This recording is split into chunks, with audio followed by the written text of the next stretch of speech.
Adelante, vamos a abrir los micrófonos para iniciar esta sección de preguntas y respuestas. Adelante.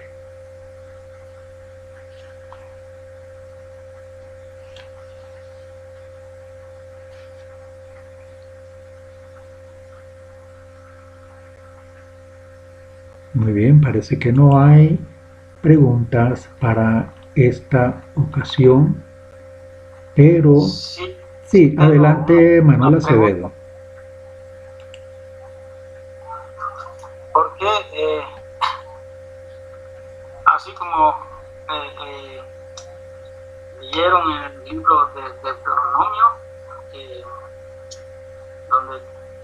donde Moisés no pudo llegar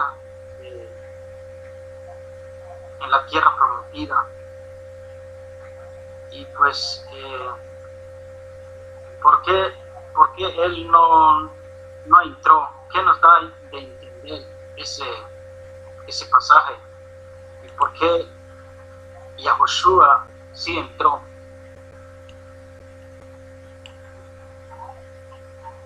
Bueno, sí, interesante la pregunta. Nosotros estábamos en Deuteronomio 31 y vemos en el verso 2 que el Padre le informa, siendo Moisés de 120 años, le informa que no pasará al otro lado del Jordán. Sin embargo, en lecturas anteriores a esta que nos correspondió para el día de hoy, nosotros hemos encontrado que Moisés, en el episodio de la roca, Moisés tuvo una actitud de soberbia, tuvo una actitud de ira. En el momento no recuerdo en qué porción se encuentra.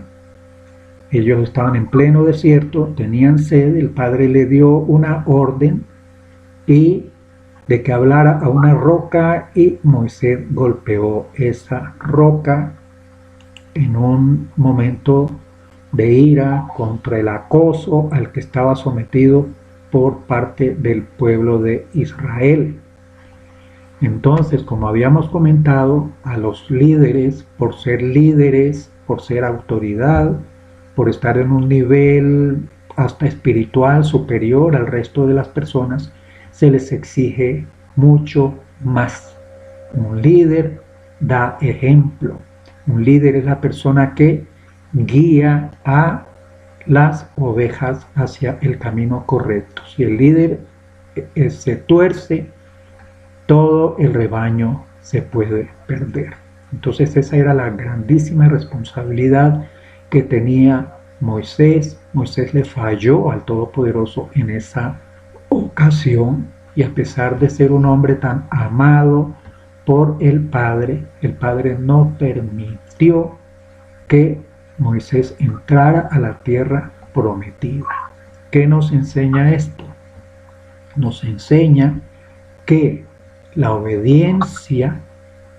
de la obediencia depende la entrada a la tierra prometida. Por supuesto que hay que tener fe, que hay que confesar al Mashiach, que hay que ser obediente a toda la Torah. Es un conjunto de obediencias, de puntos en los cuales tenemos que ser obedientes. No es uno solo, no es una frase, no es una palabrita, es todo el contenido, y no solamente la obediencia a lo que está escrito, sino nuestra actitud, una actitud de soberbia, una actitud de ira, una actitud de orgullo o de vanidad.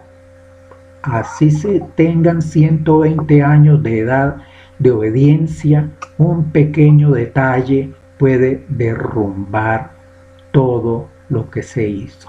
Hay un refrán popular que dice algo así como que lo que hicimos con las manos lo desbaratamos con los pies. Algo así sucedió con Moisés. Moisés aprendió obediencia a través de episodios muy difíciles.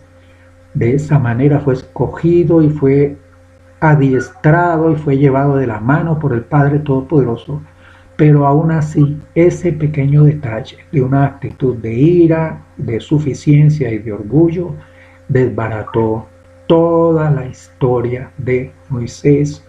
Y el Padre le dice en Deuteronomio 31, verso 2, no pasarás al otro lado del Jordán.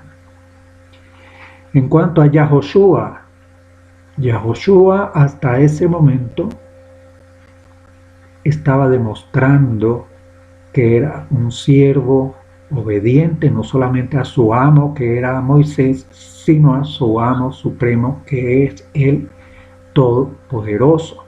Por eso fue escogido para heredar de Moisés toda la autoridad, y fue nombrado y fue ungido, escogido para dirigir la entrada del pueblo a la tierra prometida, como el jefe de los ejércitos, como el gobernador, como el líder principal. Entonces estos dos personajes nos demuestran la actitud y la obediencia son fundamentales para lograr el favor del Todopoderoso.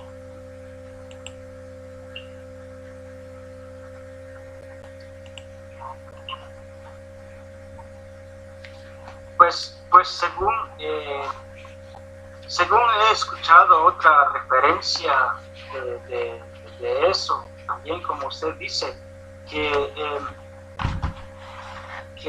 según Moisés no es suficiente para que nos demos cuenta que Moisés no es suficiente y Yahoshua representa al Mesías, el Hijo del Todopoderoso, para que creamos en Él y para que nosotros podamos entrar en la tierra prometida. Bueno, es una interpretación, En ninguna parte vemos que la Torá no es suficiente, y ahí hay una fallita. ¿Por qué? Porque la Torá es el Mesías. Si nosotros decimos que la Torá no es suficiente, estamos diciendo que el Mesías no es suficiente. Y eso lo acabamos de ver en el libro de Revelación. Allí dice, porque es la palabra del Todopoderoso. Vamos a leerlo nuevamente. Nosotros no podemos aceptar que se haga una distinción entre la Torá, el Mesías e Israel. Venimos insistiendo en que la lectura completa, desprevenida, sin interpretación, que venimos haciendo desde hace muchos años, nos ha enseñado una identidad, una ejad entre el Mesías, nuestro maestro Yahoshua, el pueblo de Israel, la tierra prometida y la Torá. Es como decir que estas entidades son una sola. Son una sola porque están relacionadas intensamente. Y de hecho hay un dicho que dice que el Mesías es la palabra hecha carne. Entonces no podemos dividir la palabra del Mesías. El problema es que hay personas que están en contra de Moisés, por lo tanto están en contra de la Torá y quieren dividir ese concepto. Y no, la Torá, el Mesías, el pueblo de Israel, la tierra prometida, son una sola entidad actuando con un solo fin.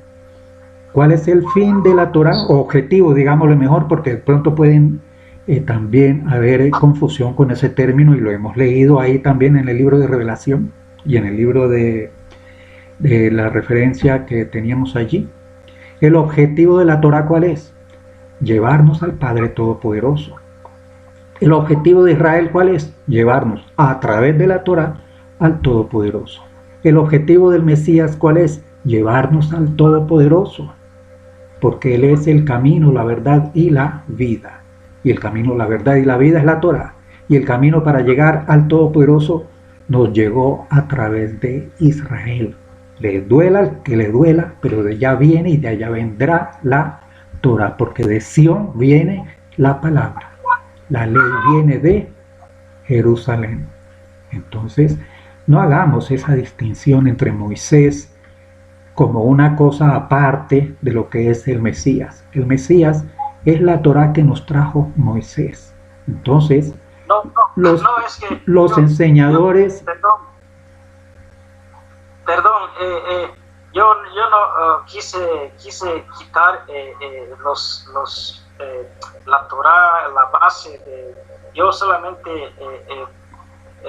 hay otra referencia que yo quise decir, que no quise decir que Moisés no es suficiente y no lo creamos en sus escritos, sino que es fundamental lo que hizo Moisés, pero Yahoshua representa al Mesías que entró en la tierra prometida.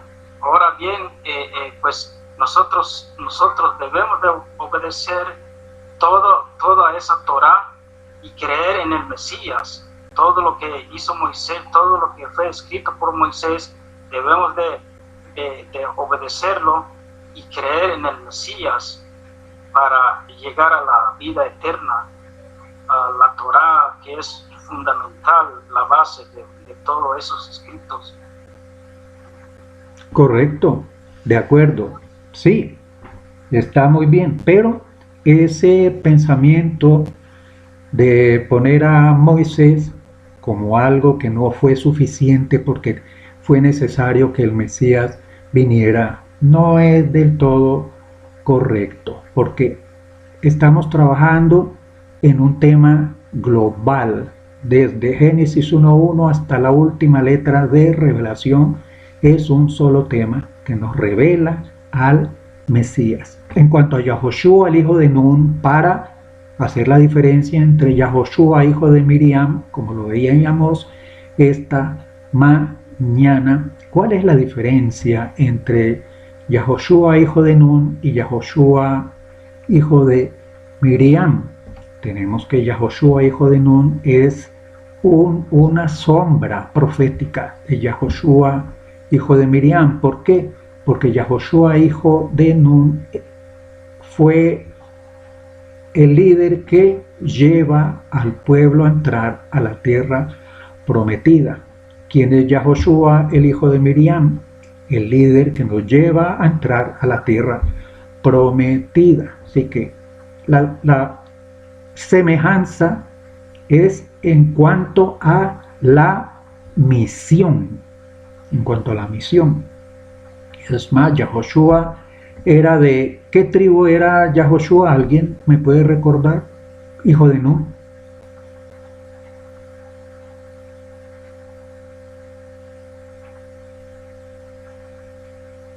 ¿De Judá no era? Era de la tribu de Judá. Ahí tenemos otra referencia con respecto al Mesías. Era de la tribu de Judá, fue el líder que comandó el ejército que llevó a Israel a la tierra prometida. Leyendo en la lectura de hoy hay una orden y es un aspecto muy hermoso, la orden que se nos da de que cada 7 años el líder reúne a todo el pueblo de Israel, hombres, mujeres y niños y extranjeros que habiten con ellos, para la lectura total de los textos. Es parte de la lectura de la porción. Entonces, él, en los tiempos de las fiestas, el día 8 de la fiesta de Sukkot, que suele llamarse Shemini Atzeret, no sé si ustedes han visto los vídeos en los cuales nuestros hermanos judíos toman el rollo de la Torá, lo sacan de una urna y hacen un festejo muy particular, con danza, hacen una ronda, besan el rollo. Es algo que conmueve en el sentido de que estamos viendo unas personas que le tienen un respeto y un amor a la Torá, que aunque a algunos les parezca exagerada esa ceremonia, que nos está diciendo que ellos tienen un amor, no es que estén idolatrando un rollo, sino que lo que significa la Torá en la vida de un judío es igual que a nosotros nos significa el Mesías en nuestra vida. Terminamos entonces concluyendo que la Torá y el Mesías es lo mismo, y lo vemos aquí en el libro de Revelación que leímos hoy. Vamos a buscarlo nuevamente. Es bien interesante de observar que todo lo que leemos se relaciona una cosa con la otra. A ver, ¿nos recuerda por favor cuál es el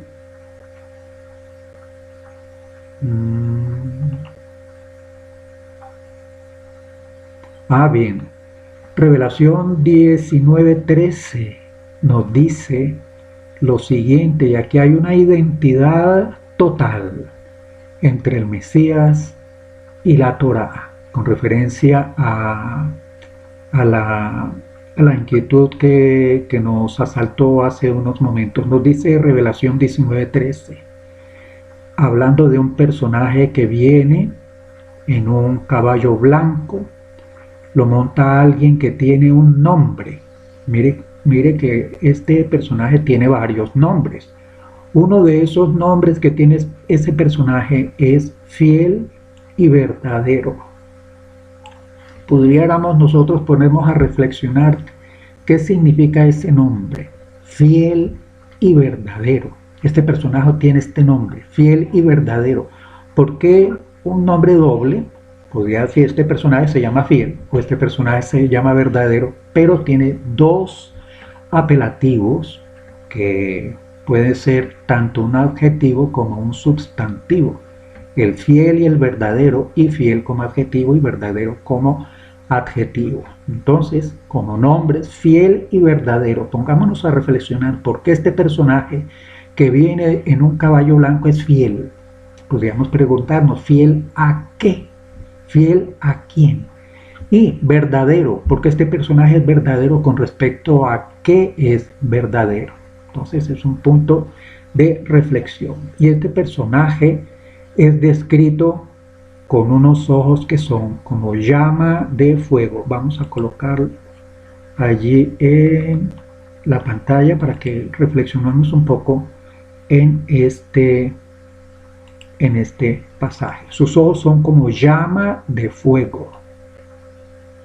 Bien, podemos nosotros en esta visión estar viendo a este personaje montado en un caballo blanco. Ese caballo blanco seguramente va a moverse con este nombre, fiel y verdadero, y tiene dos tareas principales. Una tarea es juzgar.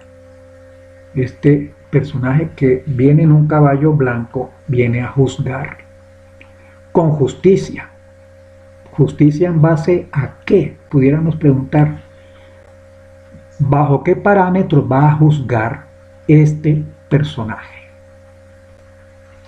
Tiene que haber un parámetro para aplicar la justicia. Como en todo país hay un parámetro por el cual se aplica la justicia, el Código Penal o la Constitución, etc. Y además este personaje viene con otra función: hacer guerra. El autor del libro de Revelación nos está diciendo que este personaje que viene en un caballo blanco viene a hacer guerra. Este personaje no viene en parte, no viene realmente a hacer paz, sino a hacer guerra. Ahora podemos preguntarnos, ¿guerra contra quién o contra quiénes? Bien, sus ojos son como llama de fuego, su cabeza tiene muchas diademas. vamos a detenernos un poco aquí con esta frase. Este personaje tiene muchas diademas en su cabeza. ¿Qué es una diadema?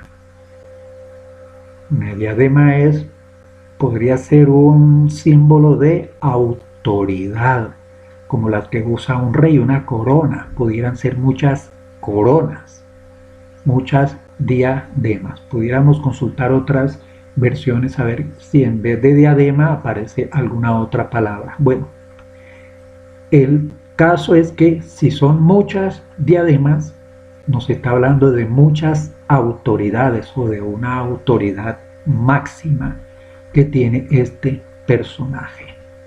Y un detalle interesante y curioso es que solo él mismo conoce el nombre, un nombre que tiene escrito.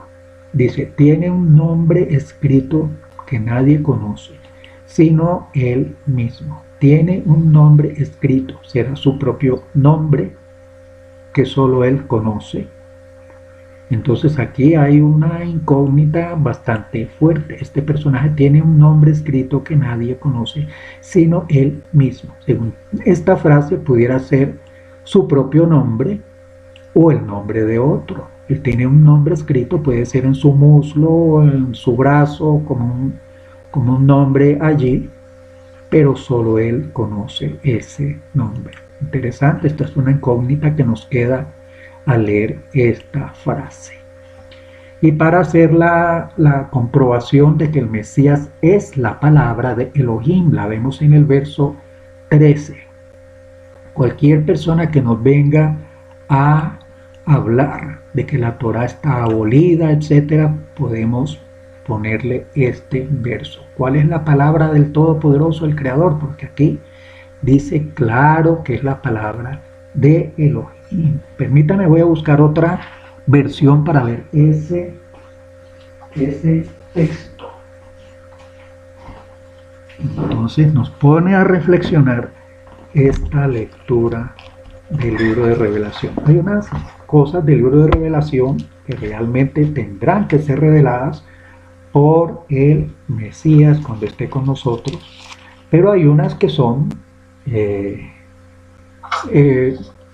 literales. La mayoría del texto de Revelación es literal. Hay otro que tiene un texto lleno de simbolismos que no conocemos porque no conocemos realmente el contexto en aquel tiempo, el contexto del escritor. Ellos hablaban en claves para que no fueran entendidos por otras personas estos textos. Nos dice en la versión tradicional, dice, estaba vestido de una ropa teñida en sangre y su nombre es el Verbo de Dios. En la versión Reina Valera 1960 que encontré por acá. Entonces tenemos aquí varios nombres que tiene este personaje. Arriba en el verso 11 nos dice que es fiel y verdadero uno de sus nombres.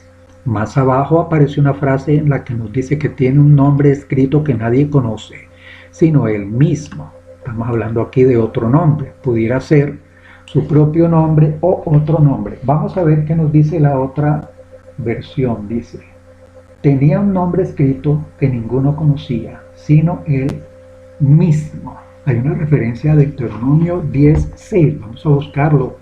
Deuteronomio 10:6. Vamos a ver qué dice Deuteronomio 10:6. Una versión física aquí. Dice, la referencia dice, no, Daniel 10:6 es. Daniel 10 en la nomenclatura aquí de este libro. Busquemos Daniel 6, por favor. Daniel, aquí está, después de Ezequiel.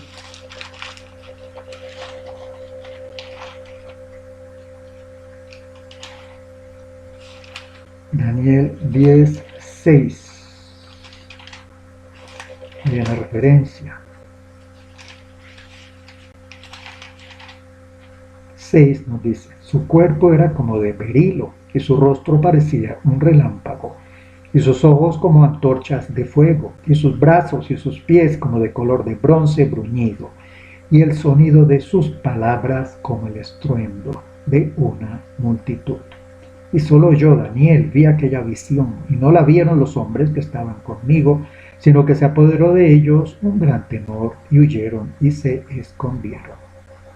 Así que tenemos una referencia de revelación, posiblemente el autor de revelación, Juan, estaría referenciando la visión que también tuvo Daniel al respecto de este personaje. Entonces lo importante aquí, bueno, todo es importante, pero lo que ponemos un asterisco aquí en el libro de Revelación 19:13 que nos dice, este personaje que viene en un caballo blanco tiene varios nombres y tiene una vestidura teñida en sangre y su nombre es la palabra de Elohim.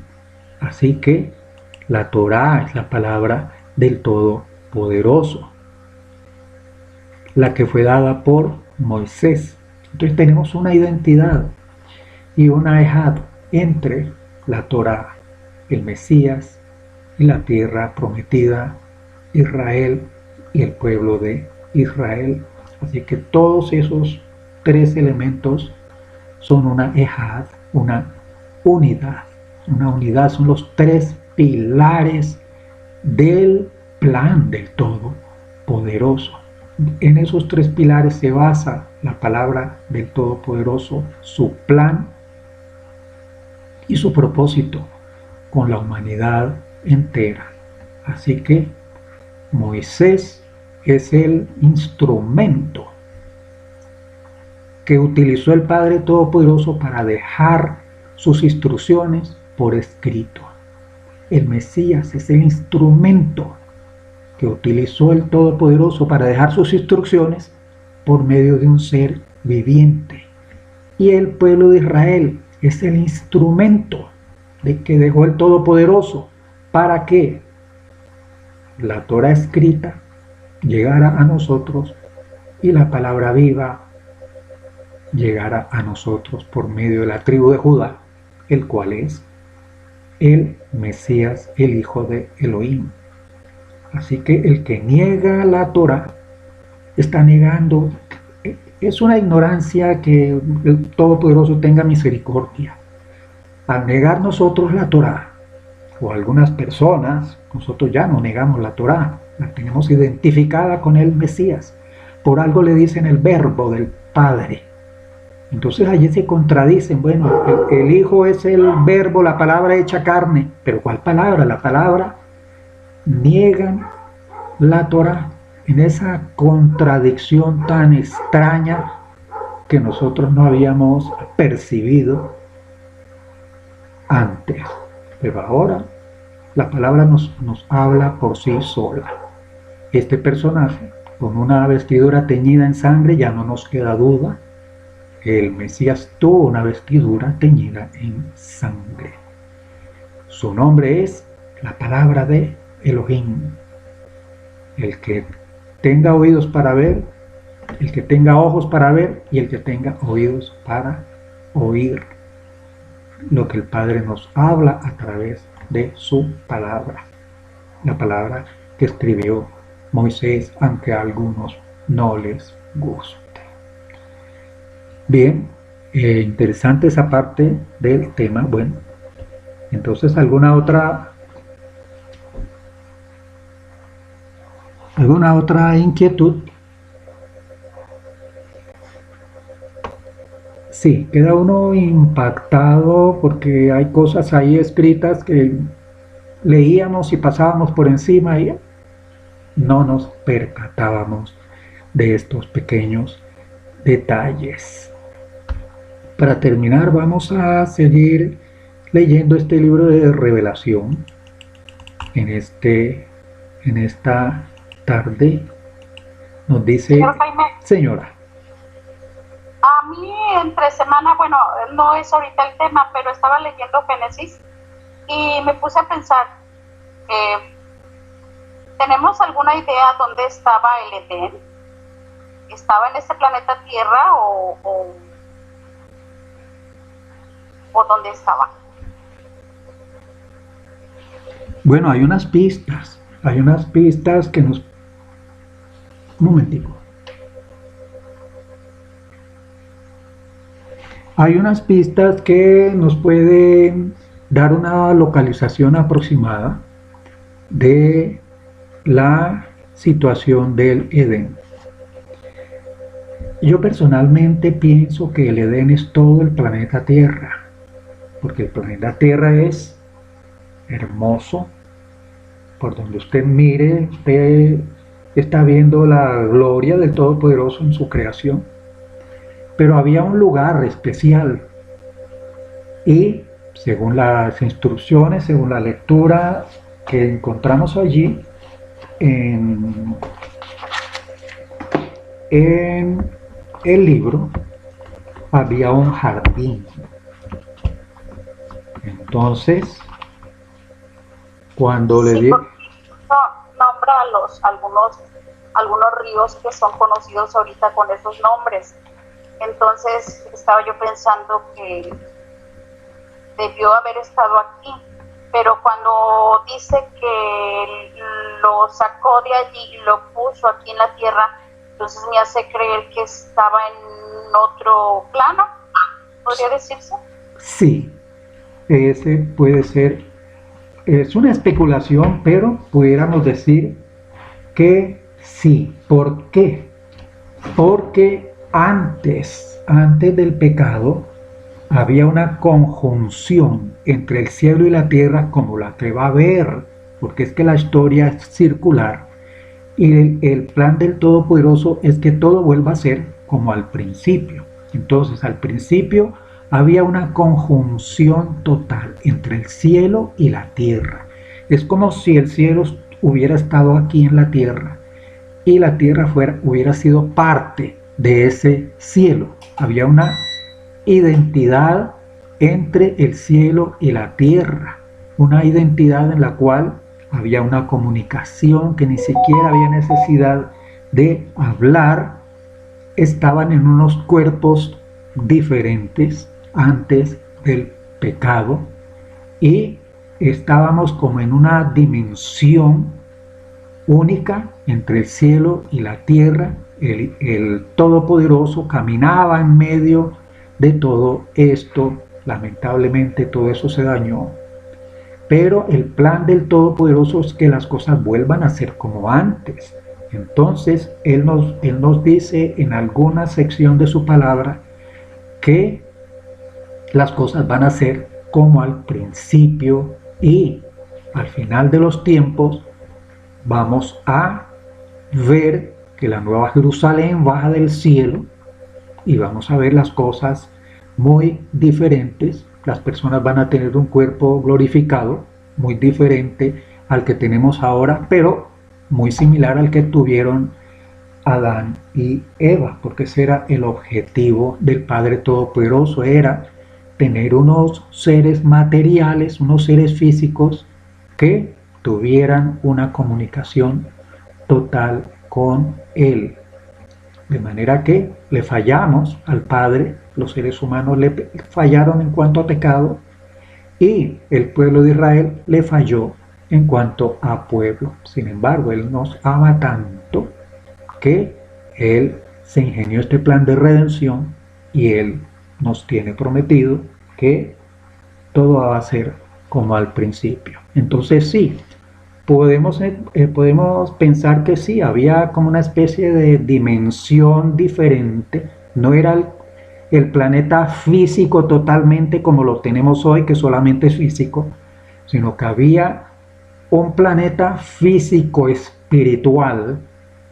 Podríamos pensar una dimensión espiritual de lo físico que tenía una comunicación muy especial con el Padre y el Padre con los seres humanos. Esa es la idea y esa es la idea de los tiempos finales para que todo vuelva a ser como al principio. Entonces sí, Y estaban en las lecturas que vemos del Génesis, aparecen unos ríos con unos nombres que prácticamente todavía existen hoy en día. ¿Se imagina usted cuántos miles de años han pasado desde aquel tiempo y todavía están los mismos nombres? Así que tenemos mucho argumento para creer que todo este libro es tan verdadero que coincide todo lo físico, coinciden los estudios arqueológicos, coinciden toda la literatura que se pueda investigar con este libro. Así que tenemos plena confianza de que hemos creído en la verdad, porque es una verdad no solo que creemos por la fe, sino que creemos porque estamos viendo. Sí, señor.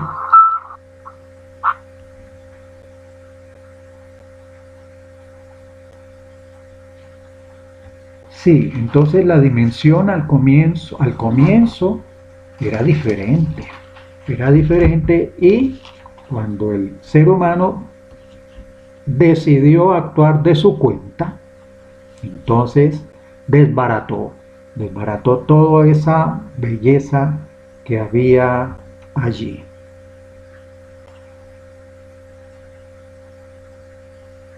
De eso se trata, por ejemplo, en Génesis 2, en el verso 9, donde había un árbol de la ciencia del bien y del mal. Habían 4 brazos de un río, uno se llamaba Pisón, que rodea a toda la tierra de Havilah, donde hay oro, bedelio y ónice. Podría investigarse si estas minas eran explotadas en aquellos tiempos. Otro río es Gijón, que si usted ve un mapa de Israel, aún en nuestros días hay un río que se llama así, en la tierra de Cus. La tierra de Cus se cree que es Etiopía, porque o la tierra que está allí por los lados de Petra, en Jordania, donde Moisés tuvo una esposa cushita. El tercer río es Hiddekel, que va al oriente de Asiria. Ahí está, entonces, este mapa abarcando un terreno muy grande. Y dice la geografía que nos muestra este libro, y el nombre del tercer río es Hiddekel. Este es el que va al oriente de Asiria. Oriente de Asiria, o sea, la región que limita por el oriente con Israel. Y el cuarto es el Éufrates, exactamente como se llama hoy en día el Tigris y el Éufrates, que es donde estuvo Babilonia y donde está actualmente Irak.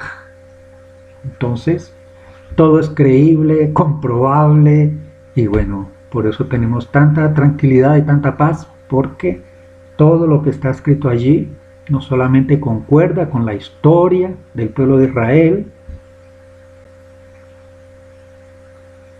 y con los eventos que estamos viendo en nuestros días y con lo que se perfila para los últimos tiempos. Así que hemos creído y hemos confiado y hemos tenido fe en algo que es totalmente sustentable, no solo creer sin ningún fundamento, sin ninguna parte intelectual, sino que hemos creído porque hemos visto y estamos viendo y estamos comprobando todo.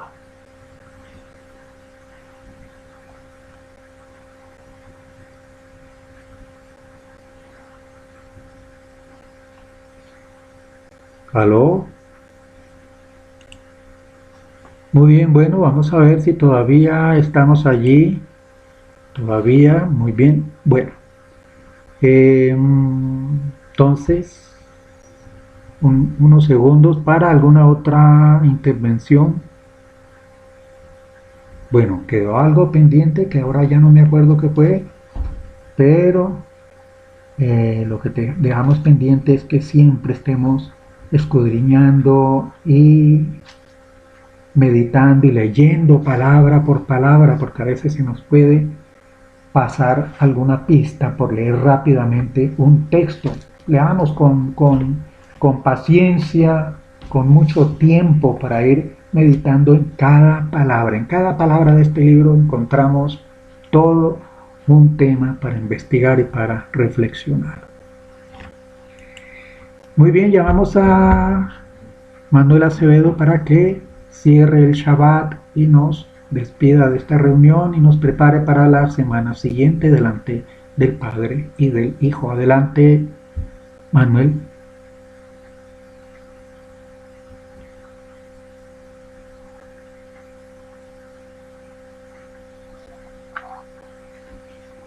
Padre que estás en los cielos, una vez más estamos delante de ti para pedir perdón de nuestros hechos, de nuestra maldad, de nuestros pecados.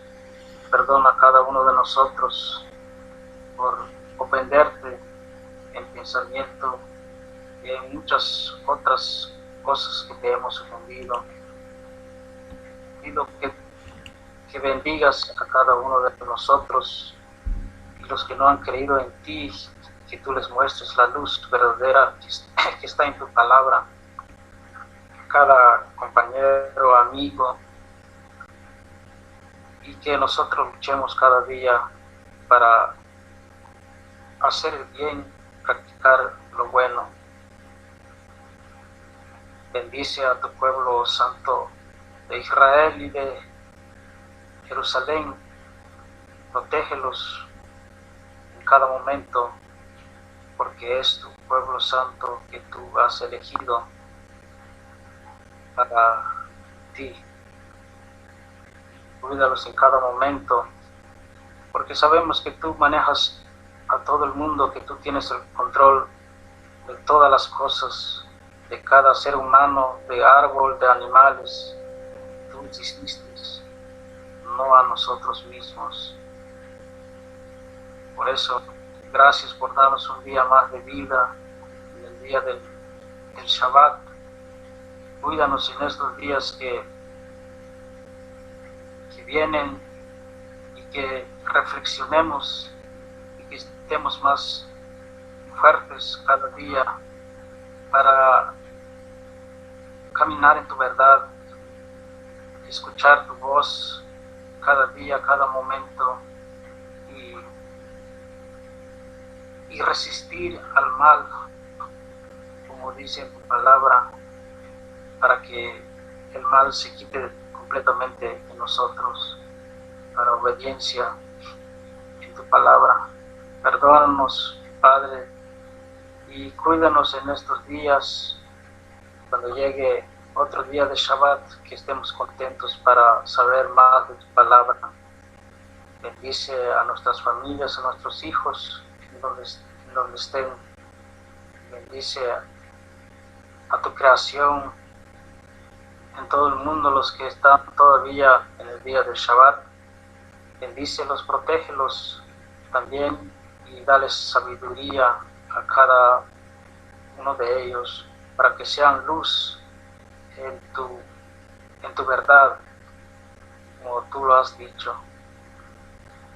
Perdónanos, Padre, en el nombre de Yahushua, tu Hijo. Amén. Amén. Bien, muy agradecidos por su colaboración en esta reunión. Bueno, antes de la última despedida, me compete recordarles que estamos a puerta de las fiestas de otoño, posiblemente el próximo 28 de este mes.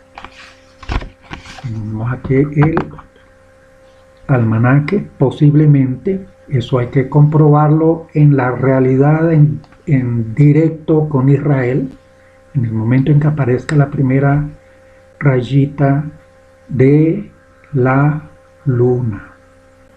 Tendremos Yom Kippur. En ese día solemos hacer una pequeña reunión y tocar el shofar. Como no tenemos un shofar físico colocamos grabaciones de el shofar aproximadamente durante 1 hora en los medios de comunicación que tengamos accesibles. De ahí en adelante comenzamos el conteo de los días asignados, el Yom Kippur y los 7 días de la fiesta de Sukkot. Tenemos una comunidad de amigos en Bogotá, Colombia, en una comuna que se llama Fontibón, es el nombre de un viejo cacique indígena.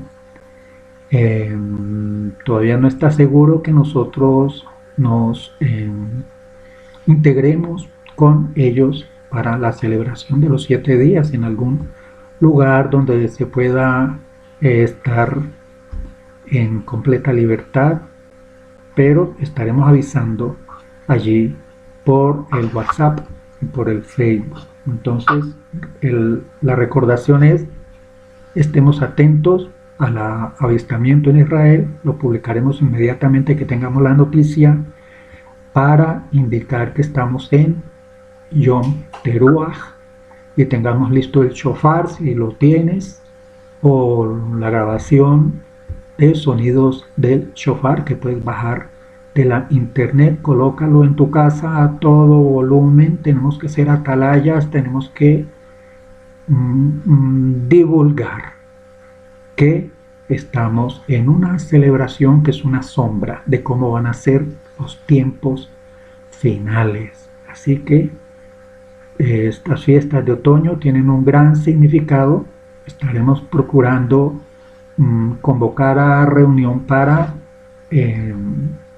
publicar algún video o algún estudio con presentación para esos días. Entonces regocijémonos porque estamos próximos a estas fiestas. Algunos hermanos de otras denominaciones ya las han iniciado. Algunos lo hacen con el calendario judío, otros ya celebraron Año Nuevo judío. En fin, hay muchas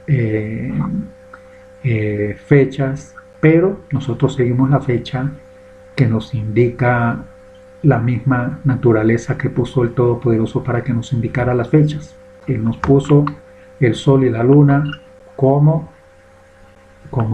señales de sus fiestas. Entonces, preparémonos para estas fiestas, para el día del ayuno de Yom Kippur. Permita el Todopoderoso que tengamos acceso a... ¿Cuándo sería Yom Teruah? Yom Teruah sería el 28 de septiembre, sería el próximo miércoles, sin confirmar, esperando que nos avisen desde Israel.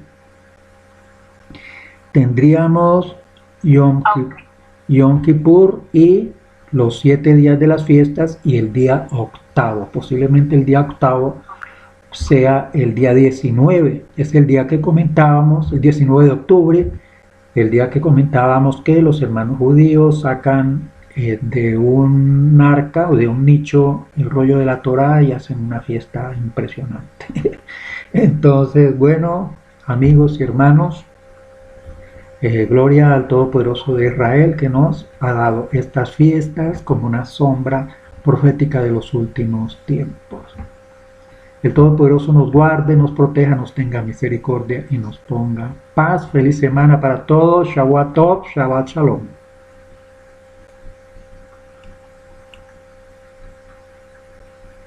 Gracias, Shabbat Tov. Amén.